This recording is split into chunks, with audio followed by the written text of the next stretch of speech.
Durante uma grande campanha na cidade de Oakland, na Califórnia, em 1922, Aimee Semple McPherson foi inspirada a chamar sua mensagem de quadrangular, através de uma pregação sobre a visão do profeta Ezequiel dos 4 querubins com 4 rostos, que simbolizavam o quádruplo ministério de Jesus Cristo: o Salvador, o Batizador com o Espírito Santo, o Grande Médico e o Rei que há de voltar para arrebatar a sua igreja. Sua mensagem nunca mudou, mas recebeu nova ênfase quando ela começou a proclamá-la com o nome dado por Deus: Evangelho Quadrangular.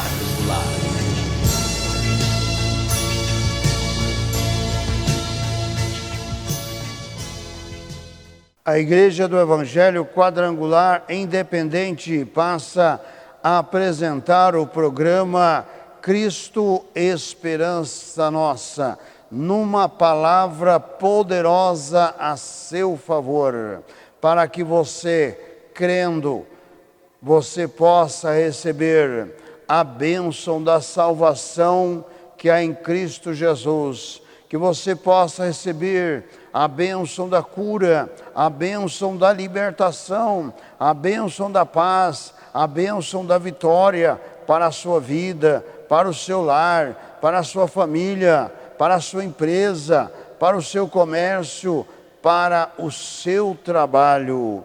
Este é o propósito, é o objetivo da Igreja do Evangelho Quadrangular Independente, de levar para todo o Brasil esta bênção, esta vitória que há em Cristo Jesus. E o Senhor Jesus declarou: se tu podes crer, tudo é possível ao que crê. Não importa qual seja a situação em que você se encontra, se você crer no nome glorioso do Senhor Jesus, você tomará e receberá a sua bênção. Portanto, dentro de alguns instantes, estaremos formando a cadeia da prece poderosa, quando estarei orando, intercedendo a Deus pelo nome do Senhor Jesus, a seu favor e a favor de todo o seu lar. No livro de Atos dos Apóstolos, capítulo 4, versos 32 ao 37, nos diz: e era o coração e a alma da multidão dos que criam, e ninguém dizia que coisa alguma do que possuía era sua própria, mas todas as coisas lhes eram comuns. E os apóstolos davam com grande poder testemunho da ressurreição do Senhor Jesus, e em todos eles havia abundante graça. Não havia, pois, entre eles necessitado algum, porque todos que possuíam herdades ou casas, vendendo-as, traziam o preço do que fora vendido e o depositava aos pés dos apóstolos. E repartia-se a cada um, segundo a necessidade que cada um tinha.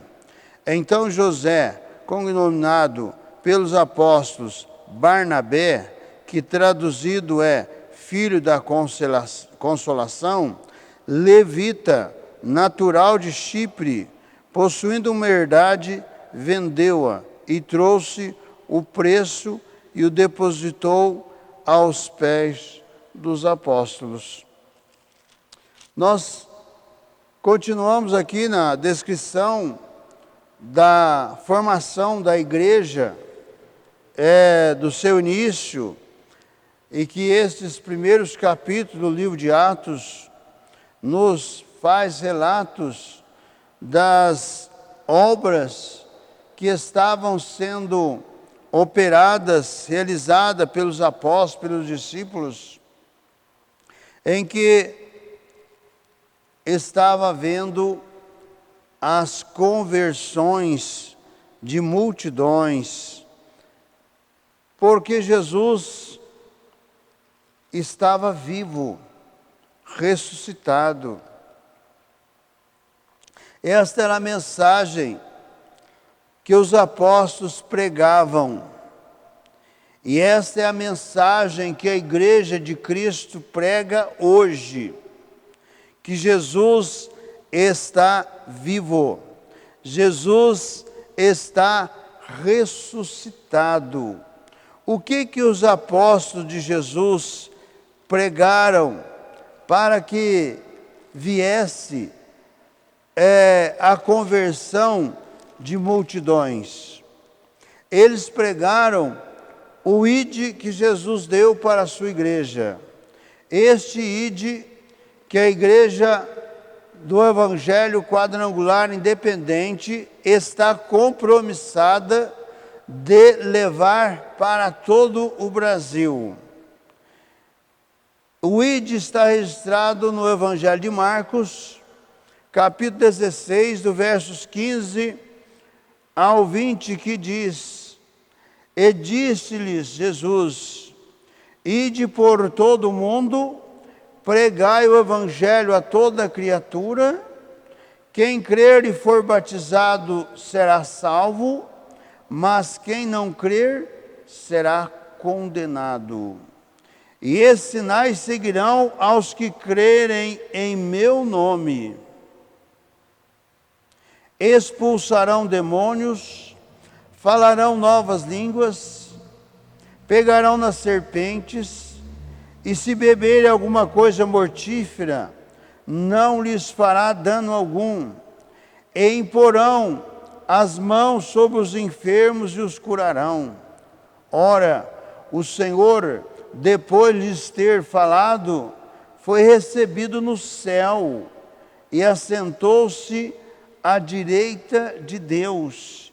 E eles, tendo partido, pregaram por todas as partes, cooperando com eles o Senhor e confirmando a palavra com os sinais que se seguiram.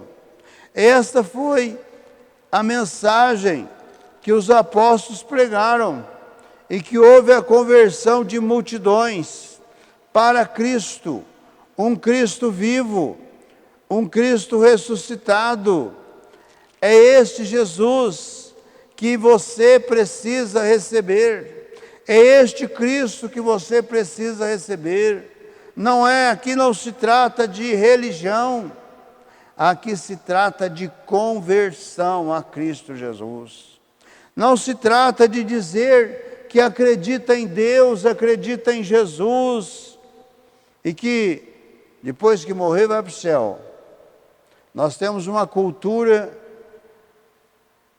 muito maligna, destruidora, que as pessoas acreditam que devido à sua tradição religiosa, depois que morrerem, não importa como foi a sua vida, elas irão para o céu.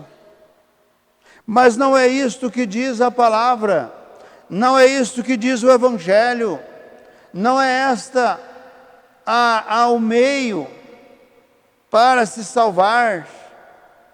Porventura, Jesus fez uma obra imperfeita? Porventura, a obra que Jesus realizou, que sofreu, padeceu no seu próprio corpo, que foi literalmente dilacerado para cumprir a profecia do profeta Isaías, capítulo 53, versos 4 e 5, que declara que pelas suas pisaduras, pelas suas machucaduras, nós fomos sarados, nós fomos curados. E pelo seu sangue, sangue inocente, sem pecado, que foi derramado para a remissão do mais vil dos pecadores. Será que esta obra que Cristo realizou, ela não tem validade? Para aqueles que pensam desta forma, desta maneira, que a sua crença religiosa ou a sua prática social de ser um bom cidadão, de fazer bem ao seu próximo. Isto é um dever de todos aqueles que querem viver bem em uma sociedade. Mas isto não implica numa salvação. A salvação é pela conversão a Cristo. A salvação é a partir do momento que se crê que Jesus, Ele está vivo, Ele está ressuscitado. Jesus não está pendurado numa parede, e muito menos no pescoço de alguém. Jesus está vivo, está ressuscitado, assentado à direita de Deus Pai Todo-Poderoso. E na carta aos Romanos 8,34, o apóstolo Paulo acrescenta que ele está ali e intercede a favor de todos aqueles que o buscam. É necessário que você creia neste Cristo vivo. É necessário que você abra mão dos deuses que você tem, dos deuses que você talvez comprou no mercado com o seu dinheiro, colocou em algum lugar na sua casa, ou até mesmo no seu bolso, achando que vai haver proteção. Você precisa do Cristo vivo, este Cristo que trouxe esta transformação, este Cristo que pela palavra pregada pelos apóstolos, eles se converteram a Jesus. E nos é relatado que estes cristãos, crentes em Jesus, eles sentiram a necessidade de se formar esta comunidade cristã em decorrência das perseguições que estavam já ocorrendo por causa do nome de Cristo. Muitos estavam indo para as prisões, como Pedro foi para a prisão. Tiago, o apóstolo Tiago, foi decapitado na perseguição. Eles estavam sendo perseguidos. E então eles tiveram que formar a sua comunidade.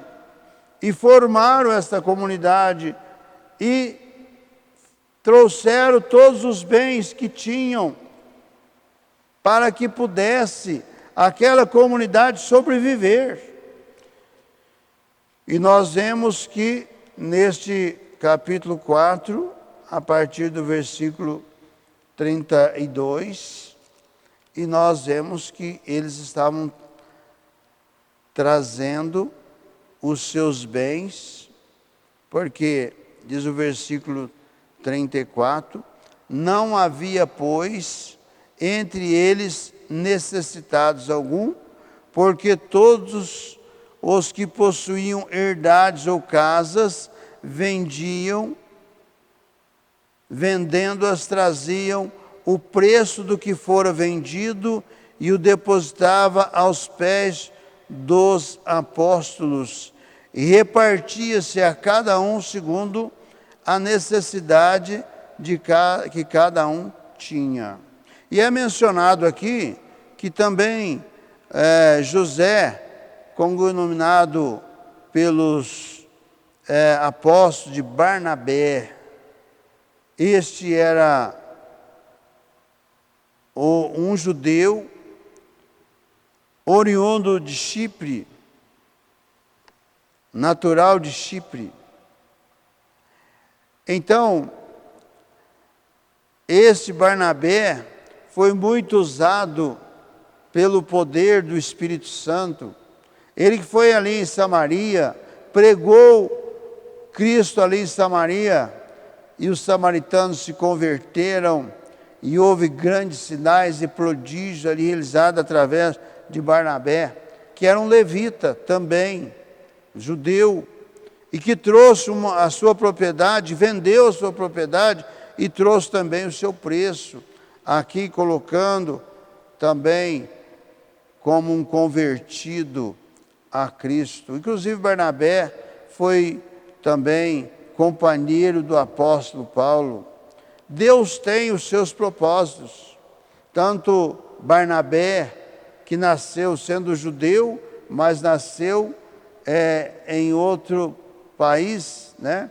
Nasceu entre os gentios, assim também como o apóstolo Paulo nasceu na Sicília, também no meio gentil, mas judeu também, e foram ambos usados por Deus entre os gentios para anunciar a Jesus Cristo.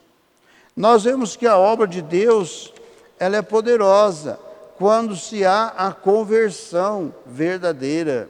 Isto foi aqui em Jerusalém uma necessidade que tiveram de fazer, que nós já falamos anteriormente, que economicamente esta ação não foi viável devido ao grande crescimento dos cristãos. E já falamos que houve necessidade, inclusive, em um momento, porque também desceu sobre a Judéia uma escassez tremenda de alimentos, e os cristãos também passaram a ter necessidade de alimentos, ficaram pobres porque desfizeram de tudo que tinham, repartiram entre todos, mas eles estavam na fé em Jesus, com a garantia e a certeza da vida eterna que há em Cristo Jesus. Eles perseveraram, e nós hoje também precisamos perseverar na fé em Jesus. Há muitos que estão buscando as riquezas deste mundo, há muitos movimentos religiosos que estão prometendo riquezas para as pessoas deste mundo. Isso Deus não promete. Deus não promete. Deus conhece o coração de cada pessoa. Há pessoas que, na sua humildade, na sua pobreza, vão servir a Deus, a Cristo, com sinceridade. Porque Deus não irá nos dar além daquilo que podemos administrar. Há pessoas que administram bem aquilo que recebe de Deus, porque Deus concede para os seus servos a sua bênção, de conformidade àquilo que pode administrar. Deus não vai dar uma riqueza, uma prosperidade para uma pessoa que não vai saber administrar, muito pelo contrário, ela vai até mesmo desviar da sua fé.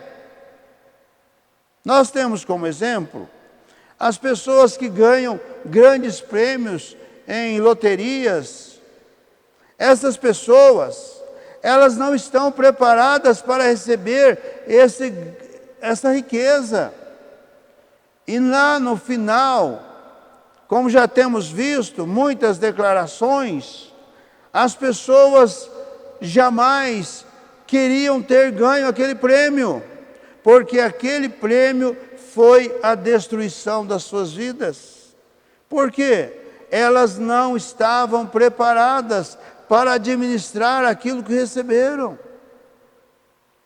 Quando nós temos a oportunidade de receber um volume grande de dinheiro, quando temos possibilidade, nós ficamos sem saber o que fazer. E Deus conhece o coração. Que você possa servir a Cristo na condição que Deus tem te colocado.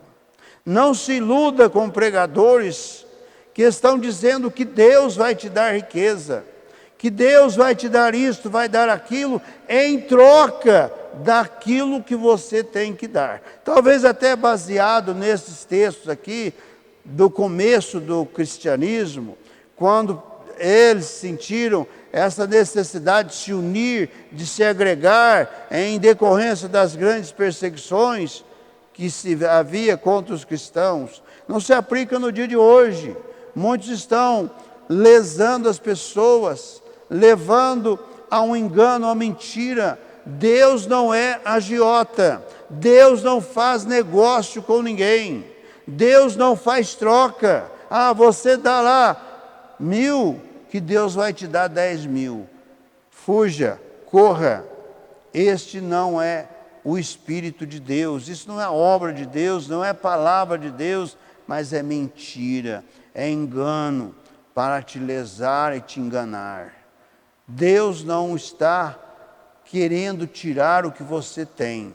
Deus está querendo te dar o reino de Deus, o reino de Cristo para a sua vida. Estas doações, elas foram espontâneas, doações de amor, não havendo qualquer regra contrária à posse e usufruto de propriedades. Não foi requerida, não foi obrigado ninguém a trazer nada, a vender nada.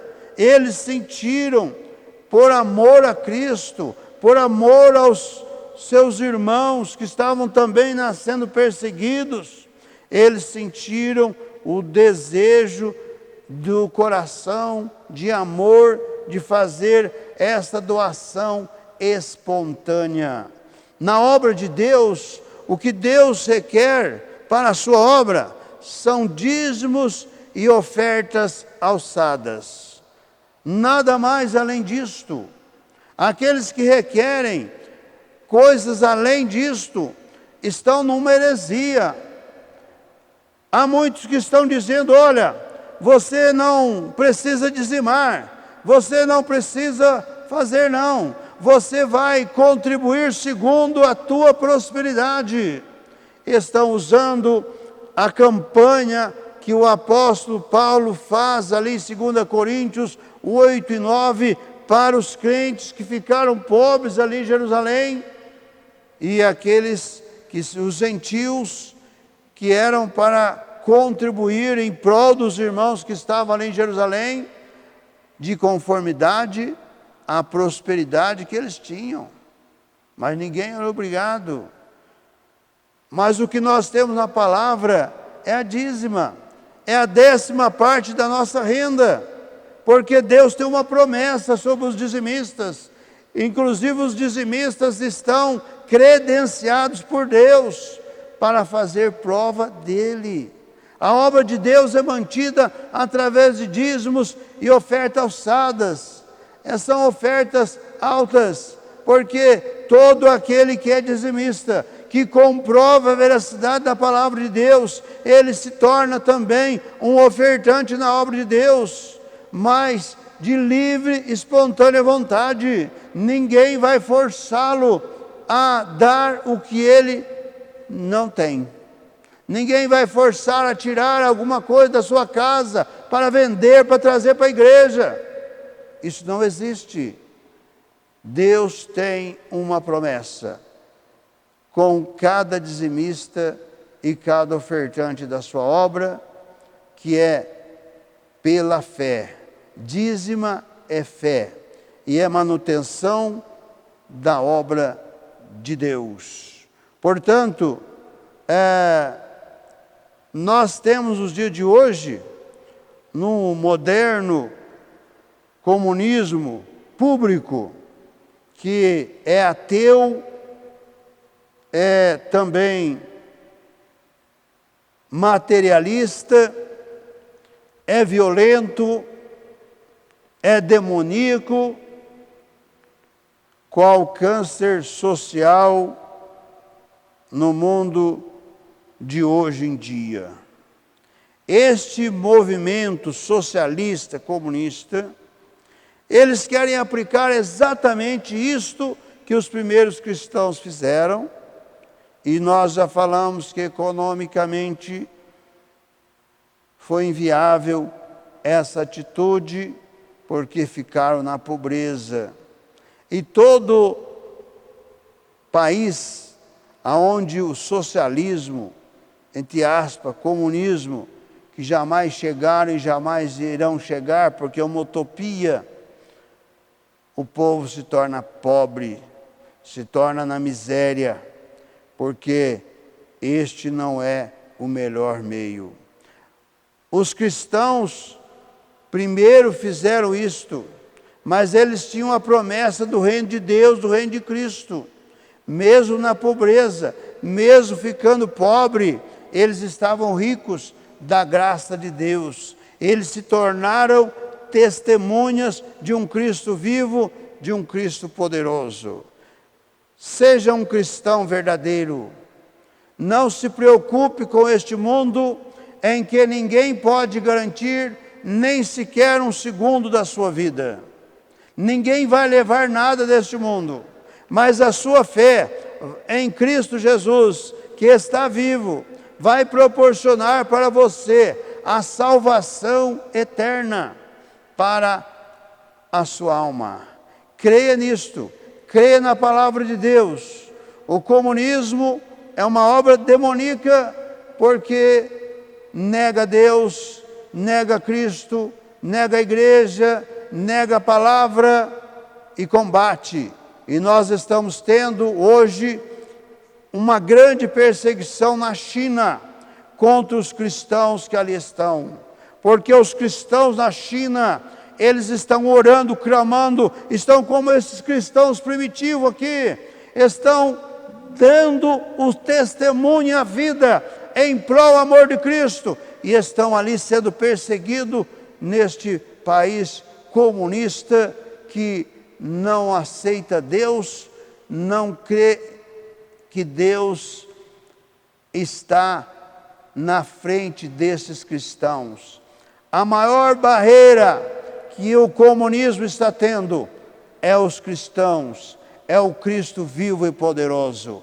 Por isso a nossa nação também precisa clamar pelo nome do Senhor Jesus para termos vitória. Nós temos hoje um povo que clama, temos uma nação que clama, temos governos que clamam pelo nome glorioso do Senhor Jesus, e a vitória é nossa pelo poder do sangue do Senhor Jesus. Forme comigo agora a cadeia da prece poderosa. Feche os seus olhos. Eu vou orar a seu favor, a favor do seu lar, da sua família, da sua empresa, do seu comércio, do seu trabalho, para que você tenha a bênção de Deus, em nome do Senhor Jesus. Senhor Jesus, de todo poder, de toda graça, no teu santo nome, ó Cristo amado, juntamente, Senhor, com estas vidas, esses lares, essas famílias, este empresário, este comerciante, este trabalhador, esta trabalhadora, que está crendo, Senhor, nesta tua palavra. Senhor, vem nesta hora de encontro a cada coração,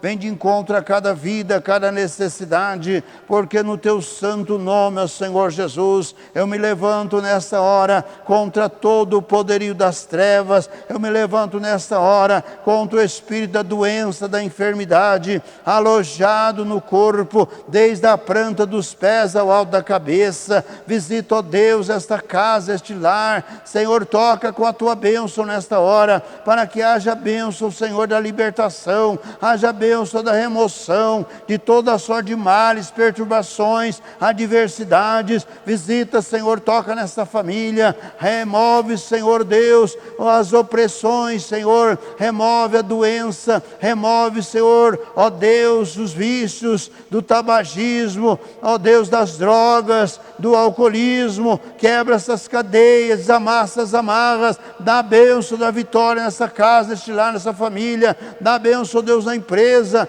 dá a bênção no comércio, dá a bênção ao trabalhador, à trabalhadora, no teu santo nome. Visita, Senhor, nesta hora, aqueles que estão, ó Deus, num leito de enfermidade, hospitalizados, até mesmo a CTI. Senhor, toca agora com a tua bênção. Nós repreendemos, Senhor, o espírito da doença, o espírito da enfermidade, o espírito de morte. Toca, Senhor Deus, nos pulmões. Ó Deus, restaura os pulmões, restaura as vias respiratórias, onde há o espírito de morte, que nós repreendemos, para que haja vida, porque, Senhor Jesus, tu és a vida. No teu santo nome eu oro, eu abençoo, e para a sua glória.